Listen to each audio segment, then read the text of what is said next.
Welcome back to Evan News TV and I am Megha Verma. Let's have a look on our special story. Very touched, in fact. I was, ma'am, with your prayers I started and it took me way back. Pranam ka hal ba sab logan ke. Namah Parvati Pade. Welcome to Sri Manoj Tiwari to the 17th Rhine International Theatre Festival. 17th Rhine International Children's Festival culminates with Gala Award ceremony. Over 30,000 people enjoyed the 17th Rhine International Children's Festival, hosted by the Rhine Group from 13th December to 17th December 2023 at Tal Katora Stadium and Dr. Ambedkar International Center, Delhi. Thank you so much. Thank you so much Manoj Tiwari ji यहाँ आने के लिए और हमारा प्रोत्साहन बढ़ाने के लिए। आपको जानकर खुशी होगी जैसे आपकी एक बहुआमी व्यक्तित्व है, हमारे बच्चे भी कुछ कम नहीं है।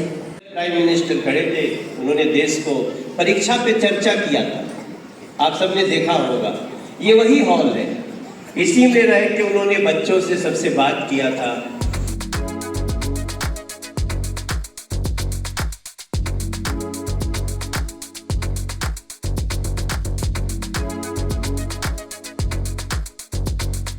The grand closing included highly inspiring performances and a gala awards ceremony for the winners of competitions held during the festival.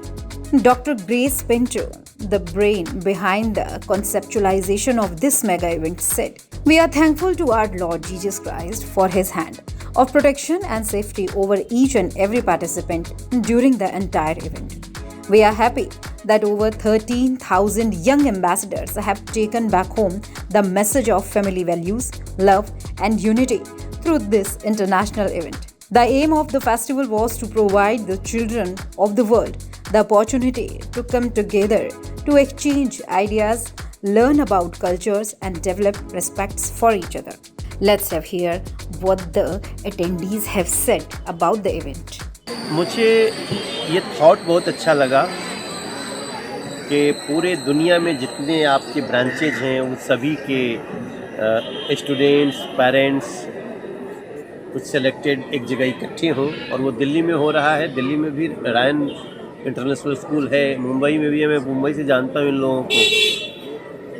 कुल मिला के ये जो थॉट है कि हम सभी लोग आएंगे और सब एक फ़न के साथ साथ मैं देख रहा हूँ कि ह्यूमन वैल्यूज़ जो मानवीय गुण हैं वो भी बच्चों में भर रहे हैं। भारत पुराना क्या था, दूरदर्शन का लोगो दिखाया जा रहा है, उसका म्यूजिक कैसे आता था, उसके पहले भी दादा दादी, नाना नानी, फूफा फूआ, ये सब बातें समझाना, मैं समझता हूँ यही हमारी भारतीयता को अपनी एजुकेशन में लाना है और यही हमारी न्यू एजुकेशन पॉलिसी जो नरेंद्र मोदी जी ने। फेस्टिवल अभी ये 17 एडिशन चल रहा है और हमने साल 2000 में शुरुआत की थी और इस साल हमारे पास 15,000 बच्चे पूरी देश से पार्टिसिपेट कर रहे हैं और विदेश से भी आ रहे हैं। 16 कंट्री से आ रहे हैं, 300 से ज़्यादा बच्चे आए हैं विदेश से और ये हमारे बच्चों के साथ रहते हैं, पार्टिसिपेट करते हैं, सीखते हैं, हमारे देश भर घूमते हैं हमारे पेरेंट्स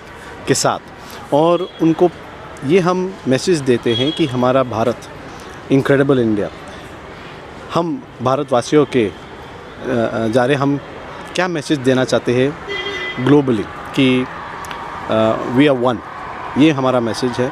और इस साल हमारा थीम जो फेस्टिवल का है लेट्स हैव फन, चलो हम मौज मस्ती करें और ये मौज मस्ती हमारे फैमिलीज़ के साथ, हमारे माता पिता, दादा दादी, पेरेंट्स वगैरह, हमारे लव्ड वंस, हमारे फैमिली के साथ कैसे हम वक्त बिताएं, क्योंकि हमारी ये ज़िंदगी बहुत ज़्यादा बिजी हो गई है और हम ज़्यादा टाइम हम अपने मोबाइल में गिर पड़े हैं, एडिक्टेड हो गए हमारे मोबाइल के साथ। तो हम मोबाइल को साइड पे रख के हम एक दूसरे के साथ कैसे मौज मस्ती करें, ये हमारा ये इस साल का मैसेज है।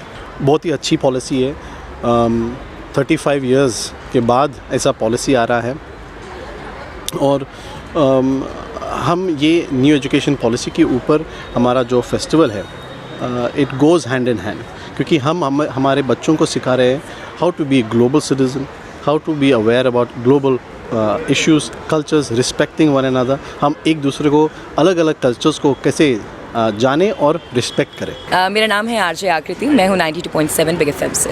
ये जो प्रोग्राम था, इसकी जो थीम थी मुझे बहुत पसंद आई है, क्योंकि आजकल पेरेंट्स जो हैं वो फ़ोन पे रहते हैं, बच्चे जो हैं फ़ोन पे रहते हैं और एक साथ टाइम स्पेंड नहीं कर पाते। तो एक बहुत ही अच्छा मैसेज राय ने दिया है कि अपनी फैमिली के साथ टाइम स्पेंड करें, फ्रेंड्स के साथ टाइम स्पेंड करें, rather than spending time on your phone, क्योंकि जो असली फ़न है वो अपने दोस्तों के साथ, अपनी फैमिली के साथ है, ना कि डिजिटल प्लेटफॉर्म या किसी भी सोशल मीडिया प्लेटफॉर्म, या ना कि किसी गेमिंग प्लेटफॉर्म पे। मैं सोचती हूँ कि हर चीज़ के प्रो एंड कॉन्स होते हैं। डिजिटली सब कुछ हो ज़रूर चुका है, लेकिन एट द सेम टाइम आपको वो पर्सनल टच भी साथ में रखना ही पड़ेगा, बैलेंस करके चलना पड़ेगा। हम लोग डिजिटल छोड़ भी नहीं सकते हैं, क्योंकि वो भी एक बहुत इंपॉर्टेंट पार्ट है, इसलिए हमें उसका साथ देना ही देना है। उसके बगैर ग्रोथ नहीं हो पाएगी। लेकिन एक जो पर्सनल टच है पढ़ाई का, जो एक टीचर और एक स्टूडेंट के बीच में होता है, वो ज़रूर रहना चाहिए, उसको कायम रखना चाहिए। मैं प्रतीक सिंह जानू, भारतीय जनता पार्टी 6 सेल का डिप्टी कन्वीनर, सह संयोजक। बहुत बहुत शुभकामनाएं और बहुत बहुत उत्साहजनक ये कार्यक्रम था। मेरे साथ साथ गोरखपुर के सांसद रवि किशन जी ने भी ये कार्यक्रम अटेंड किया। मैं समझता हूँ सभी के मनों में एक उत्साह था कि कैसे पिंटो परिवार ने देश की संस्कृति को बचा कर रखा है। बड़े बड़े स्कूल बड़े बड़े रुपए लेकर एडमिशनें करते हैं, लेकिन इस स्कूल के अंदर एक खासियत है कि हमेशा ये ऑन मेरिट्स के ऊपर एडमिशन भी देता है और सभ्यता और संस्कृति को ख्याल रखते हुए उन्हें विचार भी देता है। मेरी यही शुभकामनाएं हैं मैम को कि वो आगे ऐसे तरक्की करें। बहुत अच्छा लगा आज दादा दादी और माता पिता के ऊपर जो अंदर हमने अभी कार्यक्रम जो ड्रामा देखा, उसमें यही बच्चों को सीख मिलती है कि अपने माता पिता का आज्ञाकारी बनो। मैं समझता हूँ ऐसा स्कूल अगर ऐसी सीख बच्चों के प्रति दे रहा है तो दिन दुगनी रात चुगनी तरक्की इनका होना निश्चित है। That's all for now. For more updates, subscribe the Ava News TV. Thank you.